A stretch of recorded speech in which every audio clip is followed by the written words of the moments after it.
I can still taste the copper sharpness of embarrassment from that day. My sketches, spread out on the grey folding table in the studio, curled at the corners like they were trying to escape.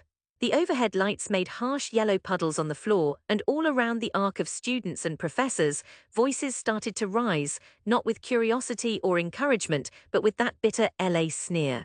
Somewhere behind me a girl almost coughed out a laugh and tried to swallow it. I felt it all the same. The professor, Dr. Reeves, with his tortoiseshell glasses perched on the tip of his nose, tapped my drawing with an immaculate pencil.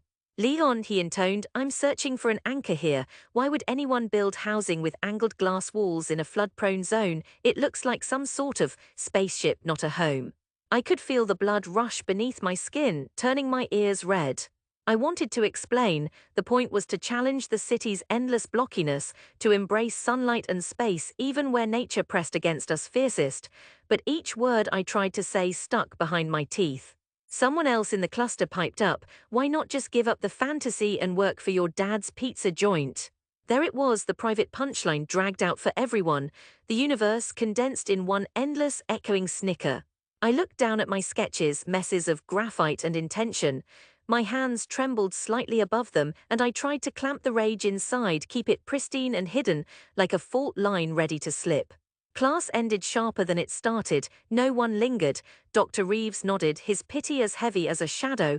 Outside, the late afternoon baked the blacktop into something almost liquid. I shoved everything into my bag and walked down the street to catch the bus, feeling each step tighten, tense, my dreams stiffening into something ugly and brittle inside my chest. Home, at least on paper, was the cramped apartment above my father's pizzeria in Koreatown. The air always smelled faintly of baked cheese and burnt crusts. My father rose up from behind the counter as the bell rattled above the door. He wiped his hands and flashed his small, careful smile. "Long day." He was the only one who never mocked me, but he never quite believed either. He would say, "Good you draw, but architecture, design. That's for people with money, with connections. You have these hands, help me bake." My mother's family, uncles, cousins, filled the Sundays with their noise and skepticism, sipping bitter green tea and listing all the architects on TV, all white, all rich, all presumed geniuses. I was the sullen oddity, with blunt-tipped pencils wedged through hair and graphite stains under my nails. They stared when I left another gathering early to draw, shaking their heads. By junior year, the weight of their voices grew heavy. It crept into my head as I worked overnight, redrawing, reforming, slashing through ideas that felt original until a critic declared them childish or impossible. I could feel myself tightening up, my lines growing more imitative, more like the ones that had won safe approval in class. Even my girlfriend Alana left after one too many nights where I forgot dinner and birthdays, carving out mock-ups alone in the shallow glow of my desk lamp. For graduation, I wore my father's dusty suit jacket and crammed myself into the folding chair while the dean read out our names. My family came, handed me envelopes with $50 bills, and asked gently where I'd be working come summer. I didn't tell them that none of the big firms had called back. I heard the neighbors gossip through our thin walls. "Leon's not really working, he's pretending, he's waiting for something that never comes." For a while they were right. I papered over my rejection emails, sent application after application, waited for faith to solidify out of the slow drip of silence. But the rage, that tight coil from the critique all those months ago, never left. I fed it with every sideways glance, every polite headshake.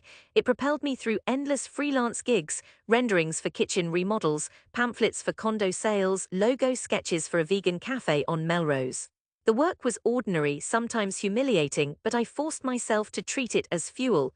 By the time I landed my first real contract, a community center renovation on the east edge of Koreatown, I was herding exhaustion around like an old friend. I wore borrowed slacks and pitched ideas to the city council on folding chairs. The room was full of polite skepticism and thinly veiled condescension. "Are you sure you're experienced enough for this, Mr. Kwan? These things can get complicated fast." I nodded, ballasted by the memory of worse doubts delivered closer to home. I studied the old building's bones, crawling over its buckled floors and tracing its fractures with dull fingers. This wasn't a skyscraper, it wasn't even a new build, but I poured myself into the plans, angled light wells to draw in dawn, window walls made from recycled glass, open gathering spaces that rose up beneath swooping rafters. The city didn't trust me, but they were out of cheaper options. Construction was a battle, with union crews side-eyeing my youth and developers calling daily to chop corners and cut costs. I learned to negotiate, learned to grit my teeth and come back even when the work threatened to overwhelm me. I visited the site every dawn, sipping coffee that tasted like regret, watching the slow miracle of steel and brick rise from rot and empty space. When the center opened, almost no one from my neighborhood came. My mother, arms folded, scanned the room like she was searching for errors to fix. My father brought a tray of pizza in case there was nothing for him to do. The councilmen lined up to cut the ribbon. I stood a step back, hands folded tight, trying to keep my chest from bursting with hope and terror. Somehow, the project made the city paper, the human interest section, a photo snapped at sunrise with light cascading through my glass walls, old neighbors smiling in the common room. Suddenly, the emails came faster, clients who wanted not another condo but something new, rooms that could belong to the future. One deal broke the dam, a boutique hotel on the Venice canals, the owner desperate for something iconic, something LA but not cliché. For 3 months, I worked out of a rented closet-sized studio, sketching ideas late into the night, each room rising, twisting, shimmering with angles no one would dare. When it opened, magazines came. Architectural Digest called it radical but lived in, and bookings shot up. For the first time, my name was on something people pointed at, something Google mapped, but it never left that ache. Every restaurant I entered near home, every shop I saw faces from before, people who used to nudge their children away whisper, "That's Leon, he's dreaming again." Sometimes, on Sundays when I visited the pizzeria, I recognized the tone in my cousin's voice, thinly congratulatory, brittle as glass. Then came the call. The city was bidding for a new public library on the edge of MacArthur Park, a rough, beautiful neighborhood I'd loved and feared as a kid. The project was big, complicated. Most of the names on the shortlist were the same firms whose doors I'd knocked years ago as a broke grad. But for once, I wasn't the shadow in the corner. My portfolio had grown, projects standing like sentinels. I put my heart, my whole history into the proposal, sketching roofs that sloped under wind, gardens opening off reading rooms, spaces that belonged to everyone. 6 months of hell. Endless interviews, stakeholder meetings, city council votes. I carried myself barely above water, cinched in between hope and dread. When the decision came, a one-line email, I double-checked the sender 3 times before it made sense. "We are pleased to offer you the position of lead architect, MacArthur Park Library." I was 34 and it felt like the world stilled for a moment. I called my father first. He answered in the kitchen, radio buzzing behind him. "Leon, what libraries?" I tried to keep the tremor from my voice. "MacArthur Park, the city picked my design. Half the neighborhood will walk through it when it's done." He paused, then said, "Ah, good, good," the old words. But his voice shook just a little. I hired local laborers for the crew, ex-gang members and neighborhood kids who needed jobs more than credentials. I brought my parents to tour the site before foundation was poured.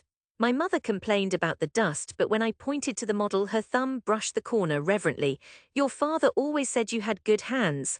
But her voice trailed off, and I wished I could have told her how long the journey had seemed to me from that studio table, how close I came to breaking. Construction became my life. Stress pressed in at every edge, city budgets slashed, politicians blustering, supply delays, union walkouts. I felt the rage again, not in sharp bursts now, but in low, steady currents that kept me pushing back. When someone said, "It'll be over budget," I pointed line by line to make it leaner, sharper. When the hot, dry winds raised dust devils in the half-built reading porch, I replanted the trees myself. Years slipped by. The project inched forward. I ran on coffee and perseverance, sleeping sometimes in my car when I couldn't make it home. At night, I walked the skeleton of the future library, steel beams glowing in moonlight, the skyline of downtown muted beyond. Each clank of progress felt like a defiance, an answer not just to skeptics, but to the small voice inside that still counted every slight. The opening day was clear and blue. The city tied ribbons on the wrought iron gates, hired a mariachi band to welcome the crowd. I stood under the white canvas drizzle of morning light, my nerves wrapped so tightly that my spine hurt. Behind me, my mother and father, both older than when I'd started, waited with quiet apprehension.